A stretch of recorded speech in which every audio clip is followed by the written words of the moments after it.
Many thanks for joining us, dear viewers. This is our weekly program, Diplomacy. And I'm going on the move by hosting and producing this program. Have a good time with us. And today I have one Zoom meeting guest from the United States of America and the state of Florida. And my guest is Dr. Troso Asafa. He's a registered professional engineer and a technical matter assistant on the ground Ethiopia Renaissance Dam.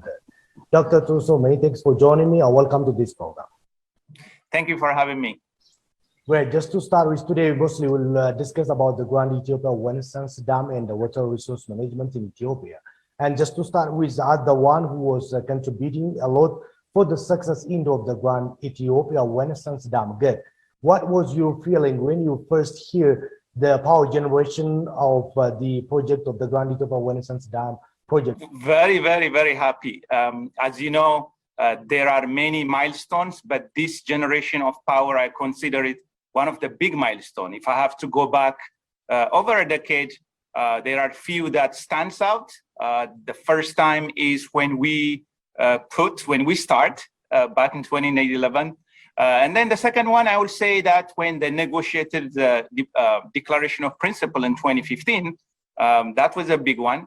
And then in 2020, for the first time when we held water, that was a big milestone as well. So the other one, generating power, is for me is huge. So that's of all those milestones, this was a bigger one. So I was very happy, like many Ethiopians. As a technical matter, what is the importance of the first commencement of the Gardis power generation for Ethiopians?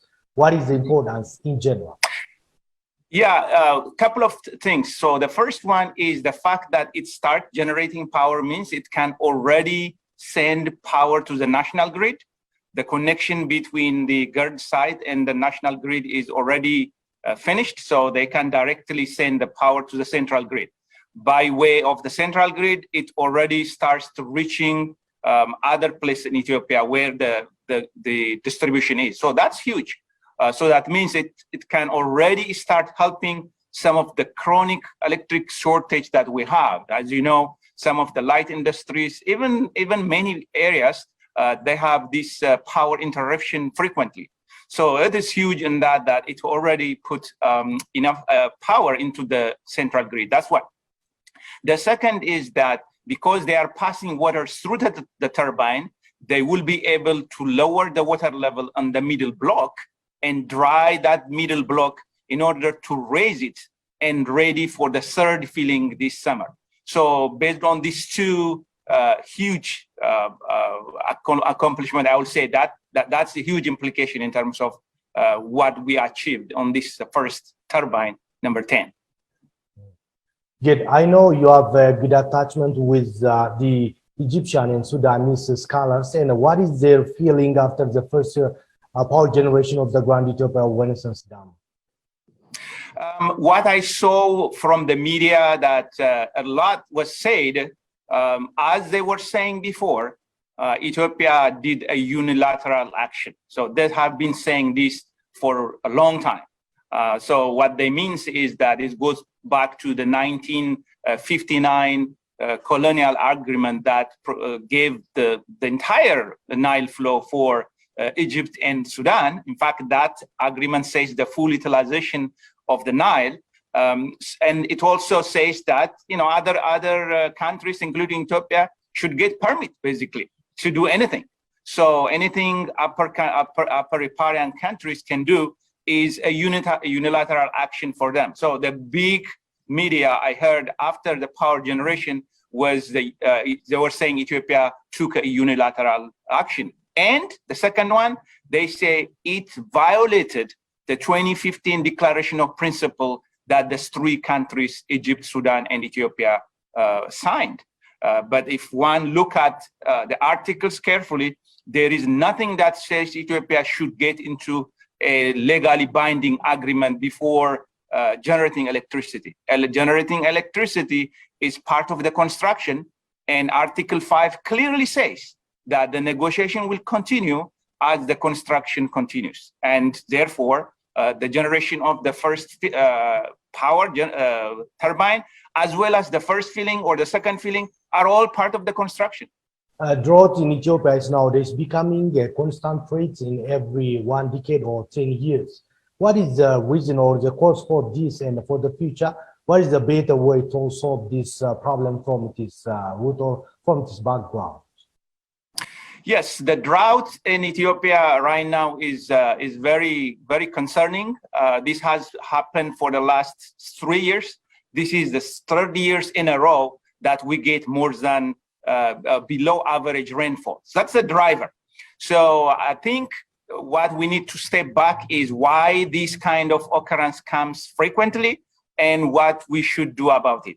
So luckily, Ethiopia, the drought doesn't impact everywhere at the same time. So if you see the rain that didn't come the last couple of years and this year, it is more south and southeast. So we are in what we call a La Nina climate cycle. So this is typically when the ocean cools and it creates a certain type of climate that brings more rain on one area versus the other. So the west and northwest, especially where the GERD is, including Sudan, they have been getting a lot of rain and they continue to get a lot of rain. That's why it's good for the GERD.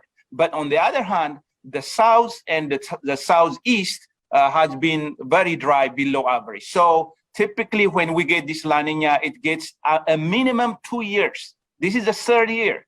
So because of that, the crops or some of the food for the animals, everything. So I think in the long term, the solution is that we should be able to build a small dam that will allow to use water within a given year. I can give you in my backyard, basically a few miles, we have a small dam that we fill within a year and use within a year. So there are more than 90,000 dams like this and more in the US, 90,000.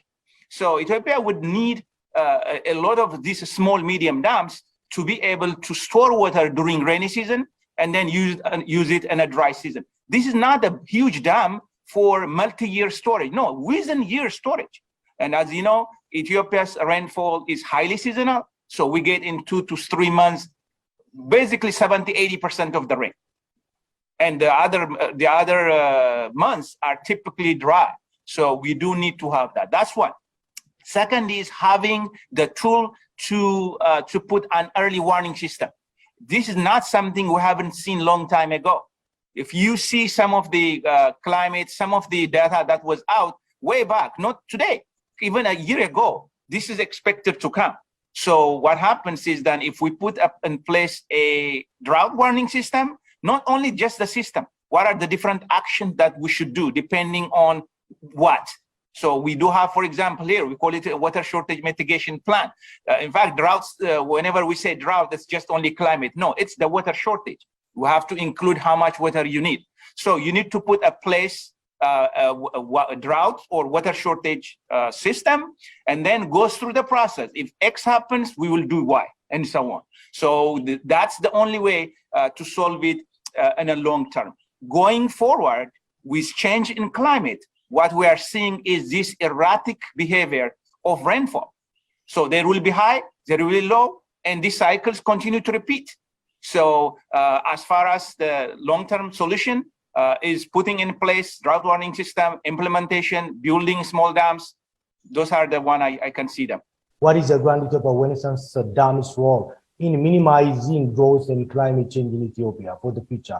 In your prediction, what is the role of the Grand Ethiopia Renaissance Dam in minimizing those problems? Yeah, so for the Grand Ethiopian Renaissance Dam, how it relates to climate change is actually a good one, because what we are seeing, at least most of the model, they say 20, 30 years from now, you will have this rainfall variability. So it would simply increase. 1 year, very dry, the other year, very wet, and so on. So this variability is going to change. That's one. The second is obviously increase in temperature. So that means almost all the model agree that temperature will increase. So if we look at this both two, GERD will provide a good adaptation mechanism, basically, because we are storing water. We are storing water not only for Ethiopia electric production, but also for Sudan, but also for Egypt. So when it is done, it will be the first storage, basically 2 huge dams within a single river basin in the whole world. There is nothing like this in the rest of the world. So you are looking at storing water up to 74 billion cubic meter in Ethiopia and another 160 in Egypt within the same basin. So that's huge. The second is because temperature is going to rise, obviously it makes sense to store water in a cool highland in Ethiopia. So in that case, we wouldn't be losing, when I say we, in general, people living within the Nile Basin, we wouldn't be losing water if it was to be stored in Egypt versus in Ethiopia. So in both, looking at how climate change for rising temperature and rainfall variability, it's a good one in that sense. In your last country visit to this country, Ethiopia, what is your comment on the water resource management of Ethiopians in general, and specifically, you can also share us your thoughts about on the sanitary details of water use in the capital of Ethiopia. Yes, so I was there recently. There is a lot of change, good change for most part. There's also bad change that, especially from water, I spend most of my time in meeting different professionals at different institutes, including universities and government research institute as well, and ministries. One thing that jumps to me out was the lack of water supply in Addis Ababa. That's chronic. I have been going not that frequently. The last time it was like 7 years, and then before that, maybe 3-4 years. So every 3-4 years I go, I see areas that they used to have every day, they get only once in a week or 2 days a week. And now it's going up to 2 weeks. So the chronic water supply issue is what jumps out to me. The other is that I see a lot of initiative to bring the educated university folks as well as the ministries in creating some organized type of research and work Struger specifically. So that's very, very encouraging. But overall, I think we need to address this issue of water in Addis Ababa. And it's not only in Addis Ababa. If you go out, now you can go to Bahir Dar or Adama or everywhere basically we are short. While we get a lot of rain and river flows, we are not able to really convert that to water supply. And that goes back to expenditure in infrastructures. They are not cheap, but I think it's not something we cannot do. It's not something the government, the people cannot do. It's almost impossible. If we look at even other Nile Basin countries, the per capita water use in Ethiopia is way, way, way low. It's not sustainable. So it will be a challenge in the future. As you know, Addis is the capital of so many things, including African Union. There is a lot of UN presence.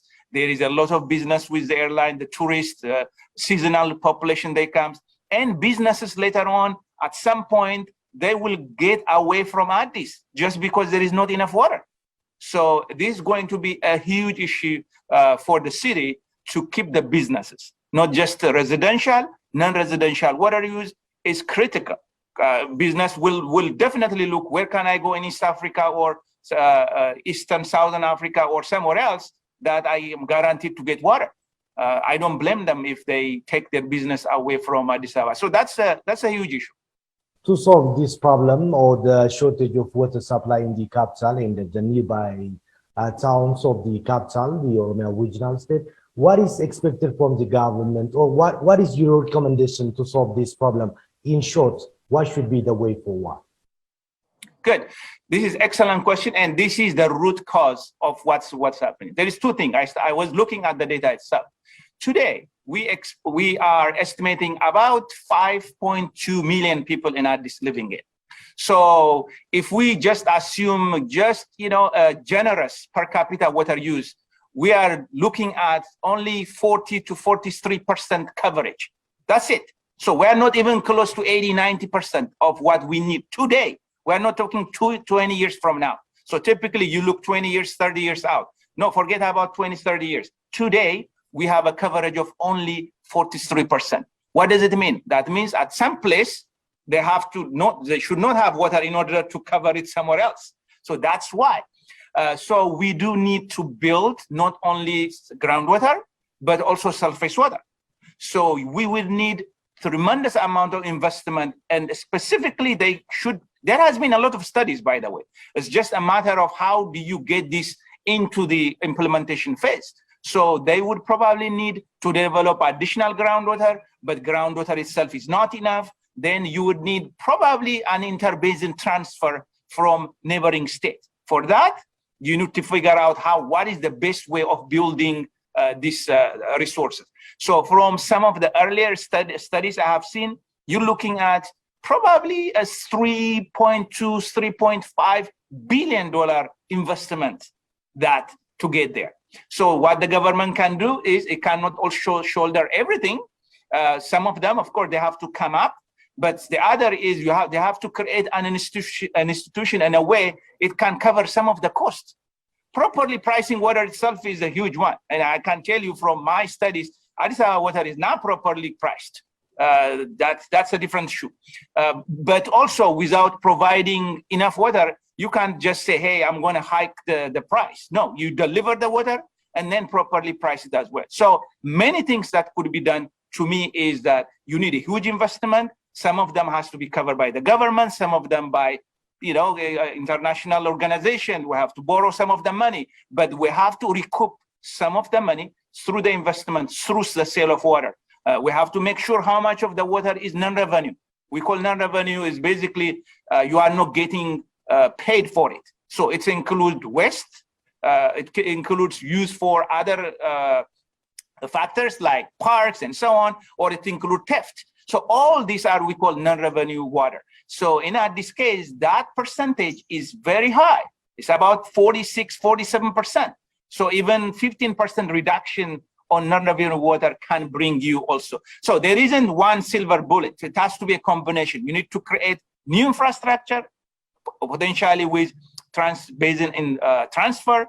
Also use your groundwater. And when you operate, you have to use on what we call conjunctive water use. When it's rain too much, use the surface water. When it's dry, use the groundwater. Not just like a groundwater, and then now some of the places they are just dry. The water level in the ground is so deep. They have to go more than a football field to get down into the earth to bring the water. So why? Because there is so much reliance just on the groundwater. So it has to be what we call a conjunctive water use. Similar we use here when it rains, and also we have flood. So you are basically bringing the flood water and storing it and using for that. So in big investment, working on the non-revenue portion, and then also putting an institution that really fairly provide water for everybody is what I see as a long-term solution. Apart from the GERD project, once after concluded, you already started and building or constructing the dam, do you recommend another dam for Ethiopia? Most studies shows that they're adding other dams upstream of GERD can only be better for everyone. Actually, even a study that was written by Egyptian and Sudanese professors, it says that we probably need another GERD site. It doesn't have to be a single one, but a storage which is equivalent to GERD upstream in order to counterbalance the future climate change and by consequence the variability of rainfall. So definitely we would need more, but also a smaller dam. It doesn't have to be big. A smaller dams that must be done not only for agriculture but the water supply, chronic water supply issue as well. So to me, it's not just a one and done, but this is great, and this will help the country to produce to increase its economy, so that it will be able to invest in other areas too. Yes, for sure, this is the start. We probably need a whole lot of dams in Ethiopia.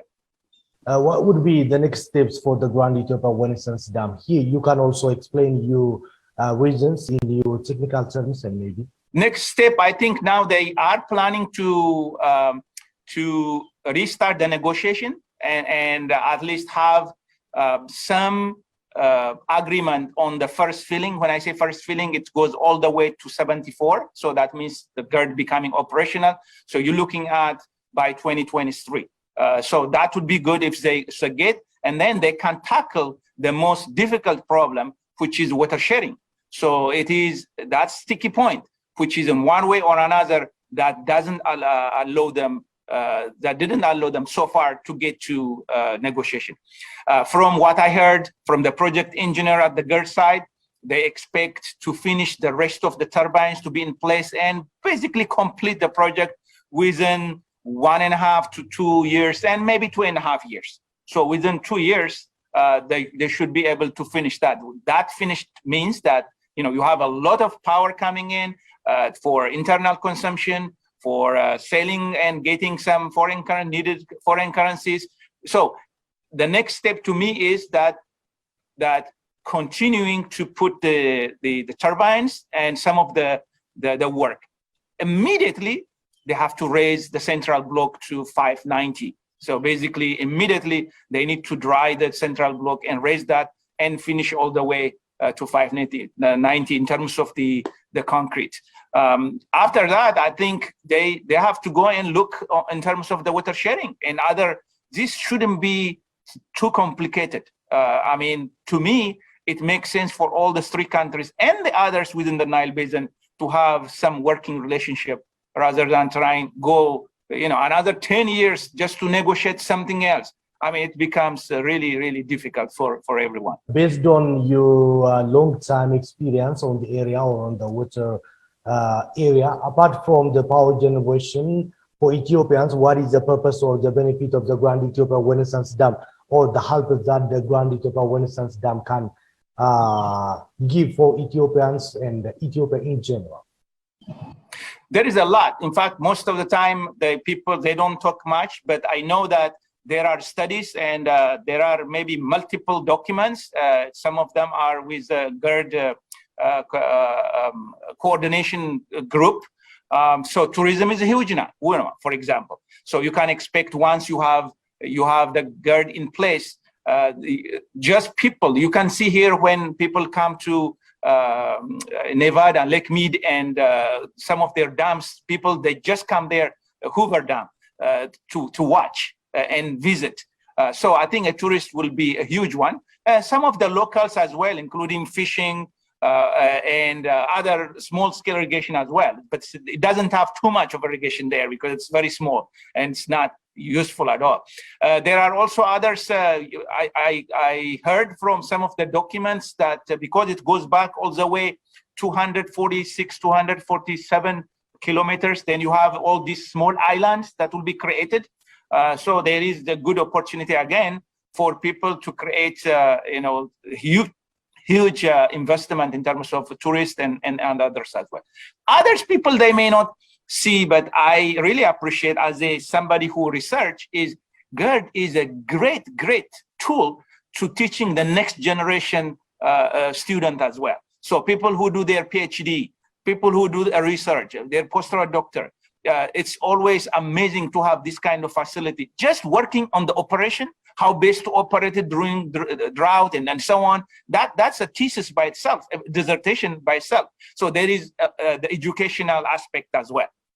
There is also the learning from GERD aspect because it mainly done by Ethiopians, including all the the project managers, engineers, all the way from lower to bottom, from the bottom up. So they have experience now. They can use to other places. It doesn't have to be GERD-like, but even building small dam means it gave them huge experience on going through this process. So for me, it's not just one. There is many things that comes along with the completion of the GERD as well. Well, I want to hear your prediction on the geopolitics of water in Africa in the future. What would be the way forward or the geopolitics of water in Africa in your prediction? I think they will go back once this is, there is a huge issue now regarding GERD between just only the 3 countries. But I think once this passed, they will go back to the Nile Basin level. So I think that's the only way out. That is the only way they can look the big picture. So always, I think the issue is the focus, because the focus is on GERD, and some of the issue raised by Egypt and Sudan, some of them are legitimate. For example, okay, I worry about the drought. Yeah, but how can we solve that drought? How can we cooperate in a way that will not impact you significantly? That's the whole point. So they will go back to a Nile Basin level cooperation. That is the only one, the only way out. So many studies, they show if you do unilateral actions in terms of how you use your water resources for both energy, food, and supply as well, you are not using it in optimal sense. That means you could do better. So I suspect that maybe in 2-3 years, they would probably go back, which we were supposed to do many years ago through the creation of the Nile Basin Initiative, and maybe make it as a commission and strengthen it, and maybe make an agency that has also a mandate for enforcing some rules. Right now, it doesn't have that mandate as well. So to me, that would be the way to go. There is no way to prosper together without by looking only mine. So it's not going to work to me. And we have seen many countries as well. There is an example here. There is an example in Latin America. There is example in Asia. Everywhere you can see. There are in Africa too. There is example. So I think I suspect they will go back to basin level cooperation and basin level project, which was several years back. There is no other way. Good. Lastly, do you think the Grand Ethiopia Renaissance Dam project can really transform the economy of Ethiopia and Ethiopians? If your answer is yes, how that is possible? Yes, I think it can really transform. The reason is this, because some of the economic studies that we are seeing is that, for every $1 you generate, there is a associated gain of about $6 to $7. So easily. So you're looking at significant amount of economy injection into the system, not only for Ethiopia. In fact, some study shows for Sudan too. Sudan gets a whole lot, probably 1 to 2 billion GDP increase for the next 40 years based on their own studies. So it's tremendous for Ethiopia, tremendous, because now you have, forget about the investment in new infrastructure. Just when the next probably couple of years, when we have the second unit now, unit number 9, you will put more electricity into the system.